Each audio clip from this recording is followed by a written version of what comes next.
తన జనులలో నుండి కొట్టివేయబడును. అర్థమైందా? అబ్రహాముకి దేవుడు చెప్తున్నాడు, నీకు నాకు మధ్య జరిగిన నిత్య నిబంధనకు సూచనగా. ఆమె ఏ నిబంధనకు?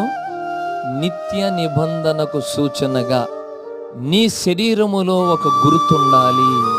ఆమె ప్రియ దేవుని పిల్ల, ఆ గుర్తు ఎవరికైతే ఉండదో వాడు జనులలో నుండి ఏం చేయబడతాడంట? కొట్టివేయబడతాడు. వాడు ఇజ్రాయేలీయుడుగా గుర్తించబడడు, దేవుని జనాంగంగా గుర్తించబడడు. దేవుని జనాంగంగా గుర్తించబడాలంటే తప్పకుండా అతడి శరీరములో ఒక గుర్తును పొందుకొని ఉండాలి. హల్లెలూయా. అది పాత నిబంధన. మనం జీవిస్తుంది క్రొత్త నిబంధన. ఈ క్రొత్త నిబంధనలో